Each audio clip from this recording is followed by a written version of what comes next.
IIUM. From our young officers, he will share their experience to us. Bismillahirrahmanirrahim. Assalamualaikum warahmatullahi wabarakatuh. Nama saya Lieutenant Muda Muhammad Amir Hakim bin Azmi. Bagaimana dengan sejarah SISPA? Sejarah SISPA bermula pada tahun 2016, yang mana ketika itu hanya 3 orang sahaja, seorang lelaki dan 2 orang perempuan. Kemudian setelah dibuat pelbagai promosi dan hebahan, maka angka tersebut telah melonjak kepada angka 40, dan setelah penambahan dan penolakan, dan sekali skuad yang terakhir adalah seramai 32 orang. Permulaan SISPA adalah sangat sukar kerana tahun 2016 adalah tahun yang pertama, jadi banyak kesukaran yang dihadapi dari sudut pentadbiran, latihan dan penempatan. Apa perbezaan di antara SISPA dan CDC? SISPA dikenali sebagai Siswa-Siswi Pertahanan Awam yang memfokuskan kepada latihan formal sahaja di bawah Angkatan Pertahanan Awam. Manakala CDC, Civil Defence Club, kelab yang ditubuhkan di bawah KOS SISPA, yang mana kelab inilah digunakan, adalah sebuah platform yang digunakan oleh kami, satu skuad, untuk menjalankan pelbagai aktiviti di luar bilik darjah. Saya ingin kongsikan sedikit berkaitan dengan aktiviti di bawah CDC. Yang mana saya bercakap CDC ini adalah satu platform yang sangat best, sebab kita sebagai skuad yang mencorakkan sendiri aktiviti apa tema yang kita akan bawa. Jadi di tahun pertama, setiap skuad yang memasuki ke dalam KOS SISPA, Siswa-Siswi Pertahanan Awam, akan menjalani satu program dikenali sebagai CIAS, yang mana ini akan digunakan. Program ini bertujuan untuk merapatkan di antara salah satu ahli skuad dan juga merapatkan di antara senior dengan junior. Jadi itu yang pertama. Yang kedua, kami juga telah menjalankan aktiviti kayak, yang mana aktiviti kayak ini dimulakan dengan water confident, yang kita bawakan jurulatih khas dalam pengampungan diri di dalam air. Kemudian diteruskan dengan aktiviti kayak di Tasik Titi Wangsa, dan merupakan satu program satu hari lah. Ni antara program yang best lah ketika itu, yang mana bukan sahaja berkayak tetapi juga diajar basic-basic berkayak. Ini adalah latihan contoh aktiviti di luar daripada formal, daripada aktiviti SISPA secara formal. Selain itu, di bawah CDC, Civil Defence Club ini juga banyak aktiviti-aktiviti masyarakat. Contohnya baru-baru ini, contohnya sebelum ini ada pernah berlaku limpahan air sungai yang sangat banyak di dalam UIA sendiri, yang mana dikerahkan ahli SISPA di bawah CDC untuk menjalankan pembersihan bersama dengan unit uniform yang lain. Kemudian kita juga ada beberapa bencana yang berlaku di kawasan setempat, iaitu di Sungai Cincin, yang mana berlaku pokok tumbang, banjir dan sebagainya, yang mana di situ juga dikerahkan ahli-ahli CDC ini untuk pergi membantu. Okey, kita melihat pula kepada SISPA. Apa pemfokusan SISPA? SISPA dia agak unik berbanding unit uniform yang lain kerana kita lebih dekat kepada masyarakat. SISPA banyak terlibat dalam sudut menyelamat. Terutama sekali yang paling sangat dikenali adalah first responder. So jadi jadi sebagai SISPA, apabila kita belajar sesuatu teknik ataupun kemahiran, kita dapat terus apply kemahiran tersebut kepada orang-orang. Contohnya, apabila kita melihat ada satu tragedi kemalangan kenderaan, maka kita sebagai ahli SISPA yang telah dilatih mampu untuk memberi respon kepada masa-masa tersebut. Berbanding sebelum ini, kita hanyalah sebagai masyarakat awam biasa yang mampu melihat, tetapi sekarang kita adalah kelompok yang juga dapat membantu memberi rawatan awal kepada pesakit-pesakit, yang memberi rawatan awal kepada masa-masa yang terlibat dalam kemalangan. Tak kisahlah kemalangan jalan raya ataupun di padang dan sebagainya. Jadi ini adalah satu platform yang sangat mulia, saya boleh katakan, kerana kita sangat dekat kepada masyarakat, kita membantu masyarakat. Jadi antara apakah pengalaman yang paling takkan saya lupakan adalah pengalaman di mana kami diberi peluang untuk melakukan ni adalah satu demonstrasi, yang mana demonstrasi ni ada di bawah tema motor vehicle accident, yang mana ketika itu kami memberikan satu gambaran sebenar kepada masyarakat di UIA bagaimana pertahanan awak ini bertindak ataupun respon kepada kes-kes kemalangan jalan raya. Dan ini sangat epic saya boleh cakapkan, sebab kebanyakan orang tidak tahu bagaimana sesebuah badan beruniform itu merespon kepada kes-kes terpencil ini. Saya rasa setakat itu saja. Jangan lupa join CISPA. InsyaAllah akan ada banyak manfaat yang bakal anda hadapi. Terima kasih. Assalamualaikum warahmatullahi wabarakatuh. Saya Lieutenant Muda Pertahanan Awam Nur Amirah Syairah. Pada hari ini saya dijemput untuk memberikan momen sharing kepada adik-adik sepanjang saya berada dalam CISPA dan juga APM. Basically, benda-benda yang saya akan cakap ni mungkin sudah pernah cakap sebelum ni, tapi tak apa, saya cuba memberikan something yang adik-adik akan hadapi pada masa ke depan. Basically, dalam CISPA, adik-adik dah pernah mengalami ataupun tak pernah alami lagi. Tapi tak apa, saya tak akan fokus sangat dekat CISPA. Saya akan fokus banyak dekat APM. Sebab saya nak adik-adik akan ada exposure macam mana yang kita akan lalui bila kita dah jadi pegawai nanti. Okay? So dalam CISPA ni, setiap camp adik-adik kena ingat, benda yang paling penting adalah first, kerjasama. Second, disiplin. Kalau dua benda ni adik-adik tak diajar dalam satu squad ni untuk buat benda ni, dua-dua ni, kita takkan rasa macam camp tu seronok ataupun best. Sebab apa? Benda ni melibatkan satu squad. Kalau benda tu satu squad sendiri yang buat masalah, satu squad juga yang akan denda kan. So macam why not kita cuba memudahkan orang supaya that kita akan menjalani satu camp tu dengan tenang dan juga aman. So basically dalam yang tu prinsipal yang paling besar saya belajar dalam camp survival. Masa ni lah camp yang paling penat, paling tortured, paling hell orang kata. Tapi dengan adanya kerjasama antara satu tim, antara satu sama lain ni, kita rasa macam dah habis ke camp ni? Macam nak lagi camp survival. Walaupun camp tu teruk, macam nak buang air besar kayu kecil dalam sungai je. Lepas tu makan pula ubi kayu, nenas keras sampai 30 orang. So macam benda tu hell tau. Tapi bila ada sama satu sama lain bantu, kita rasa macam nak lagi benda tu. Faham tak? So macam benda tu seronok kalau sama-sama kita hadapi dengan baik dan juga like macam jangan menyusahkan orang, sebab kita takkan suka pun juratan kita marah. So why not kita nak buat orang marah kan kalau kita pun tak suka. Okay, so move on kepada CISPA, sebab saya rasa benda ni adik-adik dah boleh pergilah kan, sebab benda ni lagi tu kita tak lalui, kita takkan rasa. So benda ni tak apa. Tapi yang saya nak ni share ni bahagian APM, which is benda ni adik-adik sendiri yang akan rasa, sebab tanggungjawab seorang pegawai ni sangat tinggi dan sangatlah besar. Contohnya kan, okay, masa mula-mula masuk untuk tugas di bawah Pikot Sentul, saya masuk dengan kawan saya. So masa tu kami just memang tak tahu apa. Basic kita orang praktikal kosong, tak ada. Sebab kita orang tak pernah bertugas. So masa tu lah kita macam, oh macam mana nak buat balik macam road and road semua tu kan, nak kena belajar balik from scratch, sebab macam kita orang dah lupa first year dulu. So tak apalah. Masuk Pikot Sentul tu, which is first time kita orang masuk dan belajar pasal APM. So kita orang macam mana dalam ambulance nak kena belajar balik barang-barang ambulance semua tu. Sebab benda tu kita jelas belajar masa second year, first year dulu kan. So third year ni banyak kepada survival. So tak apalah. So masa tu juga kita akan jangan rasa yang kita ni tak boleh, faham tak?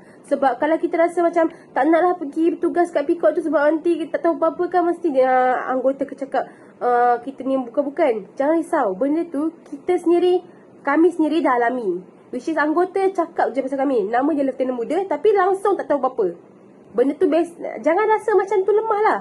Sebab benda tu semua, sebab kita UIA bagi kebenaran kita untuk tugas lepas kita dah ditauliahkan. So benda ni tak ada salah pun sebenarnya. Sebab macam kita cuma kurang pendedahan pasal praktikal lah. Tapi tak apa, jangan rasa diri tu rendah ke apa kan.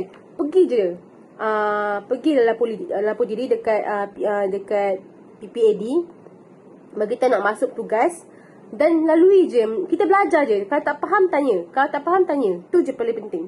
Tak faham, tanya. And then jangan rasa kekok dan malu dan sombong.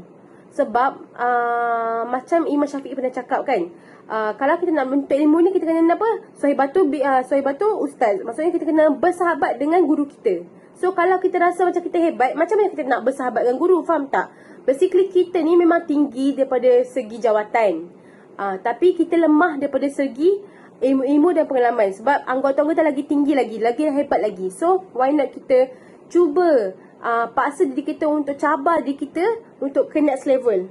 Okay, second thing ni pasal tanggungjawab pegawai ni, lepas kita dah belajar semua benda kan, masuk pikot dah macam tahu ilmu-ilmu sikit-sikit, kebiasaannya tuan akan bagi kita tanggungjawab lebih berat sikit lah. Macam saya dulu dalam Omnipresent ataupun Jemas ni COVID, saya tugas, tuan basically akan suruh saya uruskan untuk pergi jumpa pegawai polis sendiri, ASP ataupun inspektor, untuk bincangkan macam mana lagi rangka untuk anggota-anggota ronda ni, supaya kita boleh tahu gerak kerja semua tu. So masa tu takkan kita kata, tuan tolonglah kat saya, teman saya takut jumpa ASP, inspektor semua tu kan.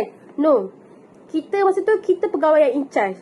So kita kenapa nak border benda tu, kita boleh macam, kita kena yakin diri je sekarang ni. Faham tak? Benda ni kena yakin diri kita boleh.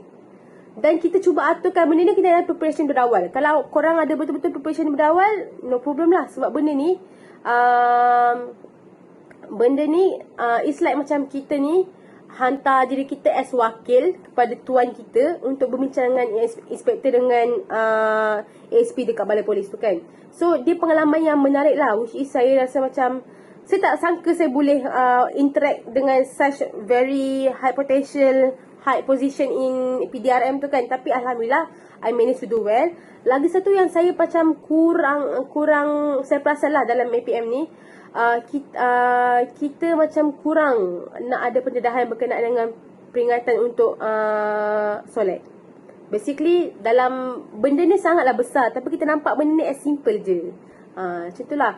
Kita mesti ingat macam dalam hadis pun katakan, man ra'a minkum munkaran falyughayyirhu bi yadihi, fa in lam yastati' fa bi lisani, fa in lam yastati' fa bi qalbi, wa zalika ad'afu min iman. So kita nampak benda ni, tu tanggungjawab kita tau dekat akhir nanti. Macam SM Khairul pernah cakap kat saya. SM cakap, anggota kita memang buat kerja dah, tapi satu je kita kena ingat, pegawai kena ingat yang tugas kita untuk ingatkan pegawai kita, anggota-anggota kita solat tu, kita kena ada. Sebab kalau kita tak buat benda tu, ke akhirat nanti kita dipersoalkan. So benda tu kita kena ingat as pegawai. Jangan macam, tak apalah dia dah buat kerja, so macam tak payah border nak ikut sukalah. Solat tu kan hal orang individu, so macam biar. Kita kena ingat tu tanggungjawab kita. Sebab apa? Kita boleh guna, macam dalam hadis kata biadihi, kita ada tangan kita, kuasa kita boleh guna kan. So basically saya rasa setakat tu je saya boleh sharing pun, sebab tak banyak sangat saya boleh sharing dengan adik-adik. Tapi saya rasa benda tu boleh membantu adik-adik lah, which is untuk pursue next level APM ni. Lepas pegawai nak buat apa, takutlah nak pergi tugas. No, jangan takut. Sebab benda ni kalau tak cuba sekarang, bila lagi kan, kita tak tahu kita punya power tu level mana. So good luck and all the best, dan enjoy sepanjang dalam SISPA ni. Sebab SISPA ni just a perks untuk start new life kan. So macam selamat datang dan terima kasih kerana stay sampai sekarang, dan jumpa lagi. Assalamualaikum. Assalamualaikum warahmatullahi wabarakatuh. Perkenalkan diri saya Lieutenant Muda Pertahanan Awam Muhammad Ali bin Azhar, sebagai alumni Kosispa IAUM, dan juga saya daripada batch kedua lah Kosispa IAUM. Baik, hari ini adalah slot untuk berkongsi pengalaman sepanjang latihan 3 tahun bersama Kosispa IAUM.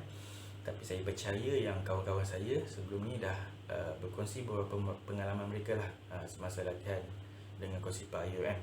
Jadi saya buat kelainan sikit lah, mungkin satu kelainan di mana saya ingin berkongsi tentang siapa diri kita apabila kita join Kosispa IAUM, dan siapa pula diri kita selepas kita ditauliahkan sebagai Lieutenant Muda Pertahanan Awam selepas 3 tahun kita menjalani latihan bersama Kosispa IAUM. Baik, siapa diri kita apabila kita join Kosispa? Okay, apabila kita dah join, kita dah daftar dengan Kosispa, kita mendapat satu pangkat ataupun gelaran yang dipanggil pegawai kadet SISPA. Okay. Untuk pegawai kadet SISPA pula, dia ada 3 peringkat, dan peringkat ni bergantung pada tahun yang kita dah menjalani latihan lah. Macam Untuk COSISPA kita menjalani latihan selama 3 tahun. Jadi untuk tahun pertama kita akan dapat pangkat sebagai PKS Junior. Untuk tahun kedua kita akan dapat pangkat sebagai PKS Intermediate ataupun PKS Inter. Untuk tahun ketiga kita akan dapat pangkat sebagai PKS Senior. Jadi apa itu sebenarnya peranan kita sebagai PKS ni? Okey, PKS ni sebenarnya kita dilatih dan dididik untuk menjadi seorang pegawai pasukan. Pegawai pasukan ni selepas kita ditauliahkan lah sebagai Lieutenant Muda. Jadi apa yang kita akan belajar apabila kita dalam pangkat PKS ni sangat-sangat banyak sebenarnya. Paling utama ialah tentang asas-asas dalam pertahanan awam. Okey, asasnya ialah tentang tentang perawatan awal. Ini berkaitan dengan medical lah. So antara lain ialah melawan kebakaran, asas ikatan dan simpulan, dan asas kawat lah. Itu apabila kita menjalani kursus asas pertahanan awal. Dan ilmu-ilmu lain ialah berkaitan dengan management. Okay, management ni macam-macam juga. Dia ada management berkaitan dengan majlis. Kita ada juga protokol ni banyak. Protokol pemakaian, protokol majlis pun ada, protokol apabila kita berjumpa dengan orang-orang kenamaan ataupun berpangkat tinggi daripada kita. Selain itu kita dididik juga untuk menjadi sebagai pendidik atau pengajar apabila kita ingin menyampaikan ilmu kepada orang-orang awam mahupun kita punya anggota sendiri. Itu juga kita akan diajar oleh jurulatih yang profesional lah. Mereka sendiri dah ada satu sertifikat untuk mengajar kita ilmu-ilmu yang baik lah, ilmu-ilmu yang tepat. Baik, itu peranan, itu apa yang kita akan belajar apabila kita kita sebagai pegawai kadet CISPA.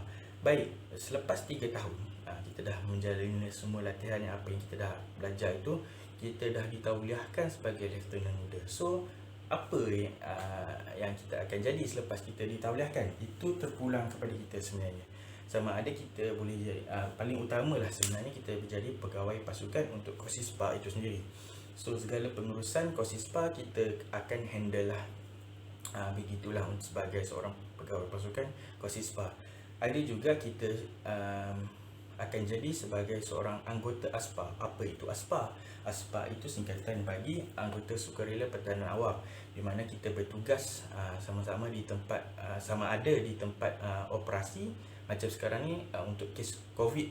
So kita ada PPV, Pusat Pemberian Vaksin. Kita juga ada QS, Quarantine Station.